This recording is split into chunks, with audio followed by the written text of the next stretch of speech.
नमस्कार दोस्तों, smart preparation की इस नई वीडियो में हम देखेंगे मापक यंत्र एवं पैमाने। ये फिजिक्स का एक चैप्टर है जो कि काफ़ी सारी कॉम्पिटिटिव एग्जाम्स के लिए काफ़ी इम्पोर्टेंट है। तो इसमें से जो इम्पोर्टेंट है उनको मैं हाईलाइट करते हुए चलूँगा, बाकी कुछ को स्किप करूँगा और फिर इस चैप्टर से संबंधित जितने भी MCQs जो कि प्रीवियस ईयर के एग्जाम्स में आए हुए हैं उनको भी डिस्कस करेंगे। तो चलिए बिना देर किए हुए शुरू करते हैं। मापक यंत्र एवं पैमाने।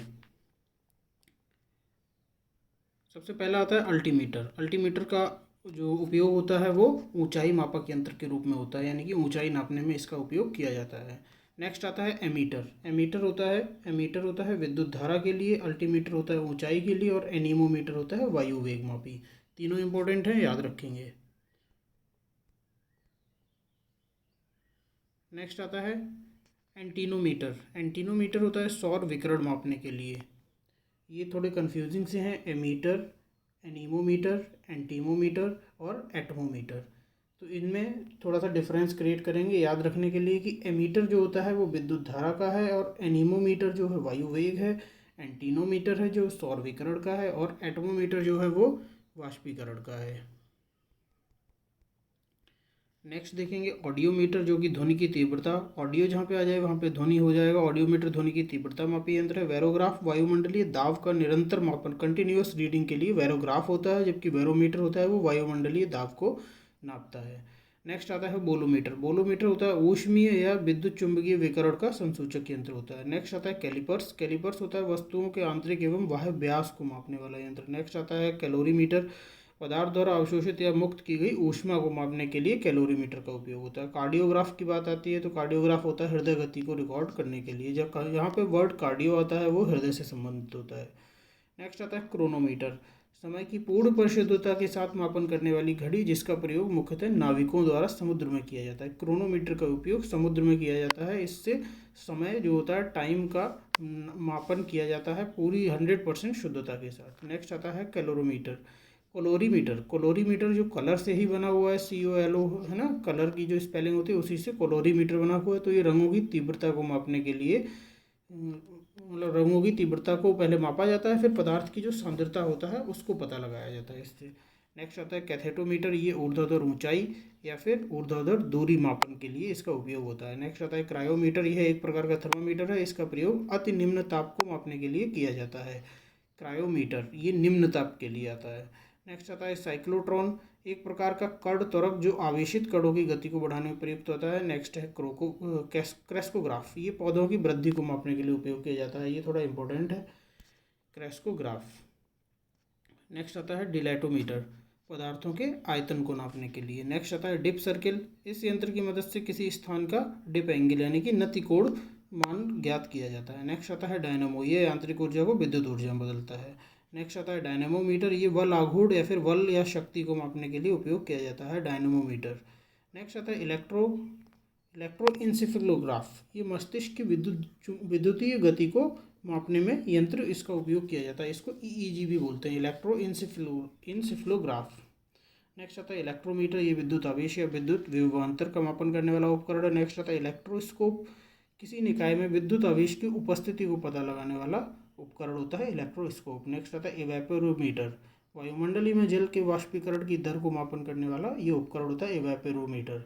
नेक्स्ट आता है एंडोस्कोप। ये शरीर के आंतरिक अंगों का निरीक्षण करने वाला यंत्र होता है एंडोस्कोप। फैदोमीटर जो होता है वो समुद्र की गहराई नापने के लिए इंपॉर्टेंट है, कई एग्जाम्स में आया है फैदोमीटर। नेक्स्ट आता है फ्लक्स मीटर। ये चुंबकीय प्रवाह यानी कि मैग्नेटिक फ्लक्स को मापने के लिए यंत्र होता है। गैल्वेनोमीटर होता है विद्युत धारा मापी। नेक्स्ट आता है ग्रेविमीटर। ये गुरुत्वीय त्वरण मापक यंत्र होता है। जायरोस्कोप। ये कोणीय वेग मापक यंत्र होता है। हाइड्रोमीटर। ये जो आगे आने वाले तीनों हैं, हाइड्रोमीटर, हाइग्रोमीटर और हाइड्रोफोन, इन तीनों को खासकर याद रखेंगे, एग्जाम्स में कई बार पूछा गया है, कन्फ्यूजिंग क्वेश्चंस होते हैं ये। सबसे पहले आता है हाइग्रोमीटर। हाइग्रोमीटर जलों के तुलनात्मक घनत्व का मापन, जल या द्रव, जो भी द्रव होते हैं उनका तुलनात्मक घनत्व का मापन किया जाता है, हाइड्रोमीटर। नेक्स्ट आता है हाइग्रोमीटर। ये वायुमंडल की सापेक्षिक आर्द्रता नापता है। हाइड्रोफोन आता है वो अंतर्जलीय ध्वनि को रिकॉर्ड करने के लिए उपयोग किया जाता है, हाइड्रोफोन। आगे देखते हैं। हाइग्रोस्कोप होता है वातावरण में उपस्थित आर्द्रता के परिवर्तन को दर्शाता है। नेक्स्ट आता है हिप्सोमीटर। दी गई ऊंचाई पर जल के क्वथनांक को ज्ञात करने ज्ञात कर ऊंचाई का मापन करने वाला उपकरण। काइमोग्राफ जो होता है वो विभिन्न शारीरिक गतिविधियों के परिवर्तन को मतलब उसके ग्राफ को रेखांकन करने वाला उपकरण होता है काइमोग्राफ। लैक्टोमीटर होता है दूध की गुणवत्ता पता लगाने के लिए या फिर उसका आपेक्षिक घनत्व पता लगाने के लिए लैक्टोमीटर। लक्स मीटर होता है प्रकाश की तीव्रता नापने का उपकरण। और लिसीमीटर होता है वास्तविक वाष्पोत्सर्जन मापक यंत्र। मैग्नेटोमीटर होता है किसी चुंबकीय क्षेत्र की तीव्रता तथा दिशा का मापन करने वाला उपकरण। मैनोमीटर जो होता है वो द्रवों या गैसों के दाब का माप करने वाला उपकरण होता है। माइक्रोफोन यह यंत्र ध्वनि तरंगों को विद्युत स्पंदनों में परिवर्तित करता है। माइक्रोटोन होता है ऐसा यंत्र जो अणुवीक्षणीय निरीक्षण के लिए किसी छोटी वस्तु को छोटे छोटे भागों में विभाजित कर देता है। नेफोस्कोप जो होता है बादलों की ऊंचाई वेग या गति की दिशा को मापन करने वाला यंत्र होता है। ओडोमीटर होता है किसी वाहन द्वारा तय की गई दूरी। इंपॉर्टेंट है ये ओडोमीटर। नेक्स्ट आता है पेरिस्कोप। ओट या आवरण में रहते हुए प्रेक्षक को अपने आसपास की वस्तुओं को देखने में समर्थक बनाने वाला स्कोप उपकरण होता है पेरिस्कोप। नेक्स्ट आता है फोनोग्राफ। ध्वनि की यांत्रिक रिकॉर्डिंग एवं पुनरुत्पादन करने वाला उपकरण। नेक्स्ट आता है फोटोमीटर। ये प्रकाश तीव्रता का मापक यंत्र है। नेक्स्ट आता है पोटेंशियोमीटर। किसी सेल के इलेक्ट्रोमोटिव फोर्स यानी कि ईएमएफ को मापन करने वाला पोटेंशियोमीटर। पिक्नोमीटर होता है द्रव्यों के विशिष्ट गुरुत्व को मापन करने वाला यंत्र। पायरो हीलियोमीटर इंपॉर्टेंट है ये, इसको याद रखेंगे। पायरो हीलियोमीटर। पायरो हीलियोमीटर होता है सौर विकिरण को मापने वाला, जबकि पायरोमीटर होता है उच्च ताप को मापने वाला। दोनों ही एग्जाम्स में कई बार रिपीट किए गए हैं, पायरोमीटर और पायरो हीलियोमीटर। नेक्स्ट आता है साइक्रोमीटर। सापेक्षिक आर्द्रता का मापन करने वाला उपकरण। नेक्स्ट आता है रेन गेज। ये वर्षण की मात्रा का मापन करने वाला उपकरण होता है रेन गेज। नेक्स्ट आता है रेडियोमीटर। विकिरण द्वारा प्राप्त ऊर्जा मापने का यंत्र होता है रेडियोमीटर। रिफ्रैक्टोमीटर होता है अपवर्तनांक यानी इंडेक्स ऑफ रिफ्रैक्शन का मापन करने वाला यंत्र। सेलिनोमीटर होता है किसी विलयन की लवणता का मापन करने वाला यंत्र। सोलोरीमीटर होता है सौर विकिरण की तीव्रता मापक यंत्र। नेक्स्ट आता है सेक्रीमीटर। किसी शर्करा युक्त विलयन की सांद्रता का मापन करने वाला यंत्र होता है ये सेक्रीमीटर। नेक्स्ट आता है सेक्सटेंट। होता है ये दो वस्तुओं के बीच की कोणीय दूरी मापने करने वाला, दो वस्तुओं के बीच की जो कोणीय दूरी होता है उसको मापन करने वाला यंत्र होता है सेक्सटेंट। नेक्स्ट आता है स्फिग्नोमैग्नोमीटर। इंपॉर्टेंट है, कई बार एग्जाम्स में पूछा गया है। स्फिग्नोमैग्नोमीटर रक्तचाप को मापने वाला उपकरण होता है। नेक्स्ट आता है स्टेथोस्कोप। ये हृदय की गति सुनने के लिए उपयुक्त होता है। तो ये दो इम्पोर्टेंट है, काफ़ी कंफ्यूजिंग हो जाते हैं कभी कभी लोग। इस स्फिग्नोमैग्नोमीटर को हृदय गति से कनेक्ट कर जाते हैं, जबकि हृदय गति की बात अगर होती है तो वो स्टेथोस्कोप होता है। स्फिग्नोमैग्नोमीटर होता है ब्लड, जो बीपी नापते हैं ना, ब्लड प्रेशर, रक्तचाप। आगे नेक्स्ट देखते हैं। स्पीडोमीटर जो होता है किसी वाहन की गति प्रदर्शित करने वाला उपकरण होता है। टेकोमीटर जो होता है वो वस्तुओं, इंजन या शाफ्ट आदि की घूर्णन गति को मापन करता है। विस्कोमीटर होता है किसी तरल की शांतता का मापन यानी कि विस्कोसिटी का। विंड वेन होता है पवन की दिशा मापक यंत्र। अब हम आते हैं अपने प्रश्न कोश पर यानी कि क्वेश्चंस पर, जो MCQs क्वेश्चंस जो कि कई एग्जाम्स में रिपीटेडली पूछे गए हैं, इंपॉर्टेंट हैं, इनको देखते हैं। सबसे पहला आता है सोनार निम्नलिखित द्वारा प्रयोग में लाया जाता है। तो सोनार किसके द्वारा प्रयोग में लाया जाता है? नौसंचालकों द्वारा। सोनार होता क्या है इसके बारे में हम लोग देखेंगे। सोनार होता है साउंड नेविगेशन एंड रेंजिंग। यह प्राय नौसंचालकों द्वारा प्रयोग किया जाता है। सोनार की सहायता से महासागर में डूबी हुई वस्तु की स्थिति जानने के लिए उच्च आवृत्ति की पराश्रव्य तरंगों को महासागर की गहराई में भेजा जाता है। ये तरंगें उस वस्तु से टकराकर प्रतिध्वनि के रूप में लौटती हैं, यानी कि सोनार में प्रतिध्वनि का उपयोग किया जाता है। ये भी क्वेश्चन पूछा जाता है, जिसकी सहायता से महासागर में डूबी हुई वस्तु की वास्तविक स्थिति की जानकारी मिल जाती है। तो सोनार जो होता है वो ऑप्शन डी, नौसंचालकों द्वारा उपयोग किया जाता है। नेक्स्ट आता है महासागर में डूबी हुई वस्तुओं की स्थिति को जानने के लिए प्रयोग किया जाता है, ऑप्शन डी, इसमें भी सोनार आपका आंसर रहेगा। नेक्स्ट आता है सोनार में हम उपयोग करते हैं। सोनार में अभी हमने बताया था लास्ट में कि सोनार में पराश्रव्य तरंगों का उपयोग करते हैं, जो कि किसी वस्तु से, जो भी वस्तु समुद्र की गहराई में पड़ी हुई है उससे टकराकर वापस आ जाती हैं, पराश्रव्य तरंगें। नेक्स्ट आता है ध्वनि की तीव्रता मापने वाला यंत्र। तो ध्वनि की तीव्रता मापने वाला यंत्र क्यों कौन सा होता है? ऑडियोमीटर। अभी हमने ऊपर जब रिवाइज किया था तो उसमें बताया था ऑडियो मतलब ध्वनि। नेक्स्ट देखते हैं एनीमोमीटर। एनीमोमीटर से निम्नलिखित में से किसका मापन किया जाता है? तो एनीमोमीटर हमेशा वायु का वेग यानी कि हवा की गति, वायु का वेग मापने के लिए एनीमोमीटर का उपयोग होता है। आगे देखते हैं वायु की गति निम्नलिखित में से किसके द्वारा मापी जाती है? Anemometer, option B. नेक्स्ट आता है निम्नलिखित में से कौन कौन सम्मिलित हैं? तो एनीमोमीटर वायु की चाल सही है, एमीटर विद्युत धारा सही है, ऑप्शन सी टैक्योमीटर दाब अंतर सही नहीं है। पायरोमीटर, उच्च ताप, ये 3 सही हैं, जबकि ये टैक्योमीटर दाबांतर सही नहीं है। टैक्योमीटर क्या होता है? टैक्योमीटर होता है ये 36 दूरियों या फिर लंबवत उन्नयन दिशाओं में त्वरित मापन करने हेतु तो डिजाइन किया गया है, यानी कि सिंपल सी बात है, टैक्योमीटर यानी कि दूरी। नेक्स्ट आता है पायरोमीटर। पायरोमीटर का उपयोग मैंने बताया था, ये कई बार और कई सारे एग्जाम्स में हमेशा रिपीट किया जाता है और ये अक्सर हर साल किसी न किसी एग्जाम्स में पूछा जाता है। आप देख सकते हैं कि इतने सारे एग्जाम्स में ये रिपीट हुआ है। पायरोमीटर बताया था, पायरोमीटर और पायरोहीलियोमीटर में आपको अंतर क्रिएट रखना है। पायरोमीटर होता है उच्च ताप और पायरोहीलियोमीटर होता है सौर विकिरण। ऑप्शन सी इसका सही है। नेक्स्ट आता है क्वेश्चन नंबर 9, निम्नलिखित संयंत्रों में से किसका उपयोग अत्यधिक उच्च ताप को मापने में किया जाता है? तो ऑप्शन नंबर ए पायरोमीटर। निम्नलिखित तापमापी में से किसे पायरोमीटर कहा जाता है? तो पायरोमीटर हमेशा होता है विकिरण तापमापी होता है। पायरोमीटर होता है विकिरण तापमापी। नेक्स्ट आता है वह थर्मामीटर जो 2000 डिग्री सेल्सियस मापने में उपयुक्त हो, वह कौन सा होगा? पूर्ण विकिरण पायरोमीटर।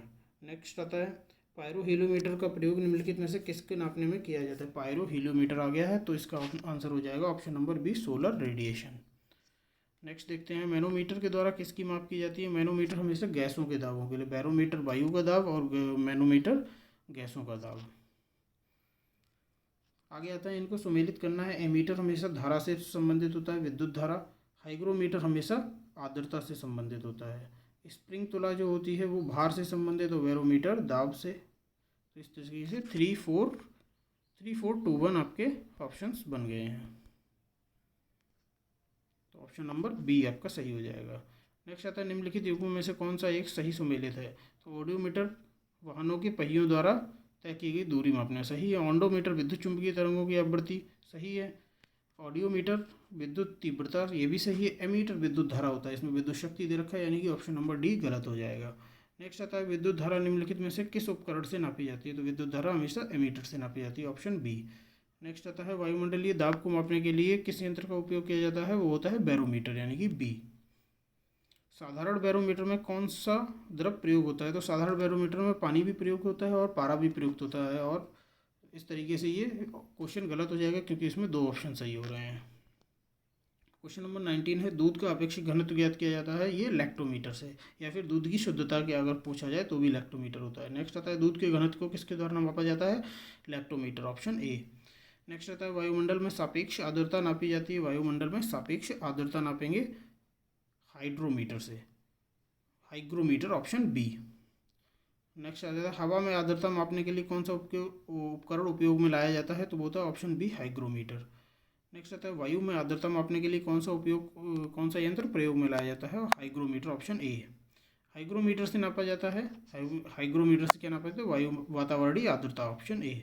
आर्द्रता को मानांकित करने का उपकरण निम्नलिखित में से कौन सा है? वही क्वेश्चन बार बार रिपीट हो रहा है अलग अलग शब्दों में, तो इसको भी हाइग्रोमीटर, ऑप्शन नंबर डी। आर्द्रता किस उपकरण से नापी जाती है? Hygrometer, option B. कौन सा सही सुमेलित है? तो थर्मोरेसिस्टर, इलेक्ट्रॉनिक थर्मोमीटर, संधारित्र thermometer, bipolar transaction, DC junction diode, आवर्धक, यानी कि ये जो थर्मोरेसिस्टर है वो इलेक्ट्रॉनिक थर्मामीटर होता है, ये ऑप्शन सही है। थर्मोरेसिस्टर एक उपकरण है जो इलेक्ट्रॉनिक थर्मामीटर की भांति कार्य करता है। यह उपकरण तापमान में परिवर्तन के साथ साथ अपने प्रतिरोध को बदलता है। नेक्स्ट आता है सूची मिलान करनी है, तो स्टेथोस्कोप मैंने बताया था, स्टेथोस्कोप हमेशा हृदय से कनेक्ट करेंगे, और स्फिग्नोमैग्नोमीटर ये ब्लड प्रेशर से। कैरेटोमीटर सोने की शुद्धता, लक्स मीटर प्रकाश की तीव्रता। तो आपके हो गए ऑप्शन 3 4 2 1। 3 4 2 1 में आपका ऑप्शन सी सही हो गया। रक्तदाब मापने में यंत्र, रक्तदाब मापने में कौन सा यंत्र होता है? स्फिग्नोमैग्नोमीटर, ऑप्शन बी। निम्नलिखित में से किसी 1500 डिग्री सेल्सियस से अधिक तापमापन हेतु प्रयोग में लाया जाता है? तो ये हो जाएगा पायरोमीटर, ऑप्शन डी। उच्च ताप की बात की गई थी तो पायरोमीटर। प्रकाश की तीव्रता नापने के लिए जिस उपकरण का उपयोग किया जाता है, प्रकाश की तीव्रता नापने के लिए लक्स मीटर होता है हमेशा। रडार का उपयोग किया जाता है, रडार होता है रेडियो तरंगों द्वारा वस्तुओं की स्थिति ज्ञात करना, ऑप्शन सी। नेक्स्ट आता है निम्न में से कौन सी राशि रिएक्टर पैमाने पे नापी जाती है? तो रिएक्टर पैमाने पे हमेशा भूकंप की तीव्रता नापी जाती है, भूकंप की तीव्रता। नेक्स्ट आता है भूकंप की तीव्रता मापन किया जाता है रिएक्टर पैमाने पर। रिएक्टर पैमाने का पैमाना मापने के लिए प्रयोग किया जाता है भूकंप की गति, या फिर भूकंपीय लहरों का आयाम, भूकंपीय लहरों का आयाम, सॉरी, ऑप्शन नंबर सी सही हो जाएगा। क्वेश्चन नंबर 36 है, भूकंप की तीव्रता किससे मापी जाती है? तो ये रिएक्टर पैमाने से मापी जाती है। डेसिबल इसकी यूनिट होती है, जबकि पैमाना होता है रिएक्टर पैमाना। कौन सा कौन सा सुमेलित नहीं है? तो सेल्सियस ताप को नापता है, सही है, ऑप्शन नंबर सी। आरएच गुणक जो होता है वो ब्लड का होता है।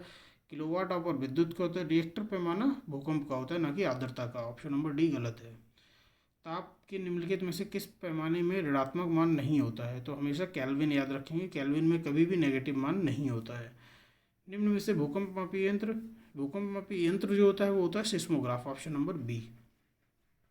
भूकंप की तीव्रता किससे मापी जाती है? Seismograph, option number D. निम्नलिखित युक्तियों में से किसके द्वारा भूकंप की तीव्रता का मापन किया जाता है? Option number A seismograph. Seismograph क्या रिकॉर्ड करता है? तो ये भूचाल, ऑप्शन नंबर सी। इसको सुमेलित करना है तो भूकंप को किससे सुमेलित करेंगे? सिस्मोग्राफ से। ऊंचाई को अल्टीमीटर से, और विद्युत धारा को एमीटर से, और प्रतिरोध को ओम से। अगला क्वेश्चन देखते हैं। फिर से इसमें सुमेलित करना है तो फेदोमीटर की जब बात आएगी तो ये समुद्र की गहराई होता है, बैरोमीटर होता है वायुमंडलीय दाब, हाइग्रोमीटर होता है वायुमंडलीय आर्द्रता, और अल्टीमीटर होता है ऊंचाई। यानी कि डी का 3 हो गया। आपके ऑप्शन में देखिए डी का 3 सिर्फ एक ही है, ऑप्शन नंबर बी। फेदोमीटर का उपयोग किया जाता है समुद्र की गहराई नापने में, ऑप्शन नंबर सी। इसमें फिर से मिलान करना है तो एनीमोमीटर जो होता है वो वायु वेग होता है, सिस्मोग्राफ जो होता है भूकंप होता है, बैरोग्राफ जो होता है वो वायुमंडलीय दाब होता है, हाइग्रोमीटर होती है आर्द्रता। नेक्स्ट फिर से मिलान करना है जो मैनोमीटर, नहीं, इसमें ये बताना है कि कौन सा सुमेलित नहीं है। मैनोमीटर दाब, कार्बोरेटर, आंतरिक दहन इंजन, कार्डियोग्राम हृदय गति सही है। सिस्मोग्राफ पृष्ठतल की वक्रता, ये ऑप्शन नंबर डी गलत है। सिस्मोग्राफ से हम भूकंप नापते हैं, ना कि पृष्ठतल की वक्रता। नेक्स्ट देखते हैं निम्नलिखित में से किसके मापन में फोनोमीटर का उपयोग किया जाता है? फोनोमीटर हमेशा ध्वनि से संबंधित होता है, जबकि इसमें से कोई भी ऑप्शन ध्वनि से संबंधित नहीं है, तो ये क्वेश्चन गलत हो जाएगा। झूठ का पता लगाने वाला यंत्र कौन सा होता है? उसको पॉलीग्राफ बोलते हैं, option number A. Next question और लास्ट क्वेश्चन आता है ऊर्ध्वाधर तल यानी कि एलिवेशन और एजिमथ के कोणीय दूरी को मापने के लिए थियोडोलाइट का उपयोग किया जाता है। तो इस तरीके से दोस्तों हमने इस यूनिट के लगभग 50 क्वेश्चंस को देखा जो कि प्रीवियस ईयर के एग्जाम्स में आए हुए हैं। इस वीडियो की PDF आपको वीडियो के लिंक में मिल जाएगी। जिस किसी ने अभी तक हमारे चैनल को सब्सक्राइब नहीं किया प्लीज़ सब्सक्राइब करिए, ज़्यादा से ज़्यादा लोगों तक शेयर करिए। Thank you.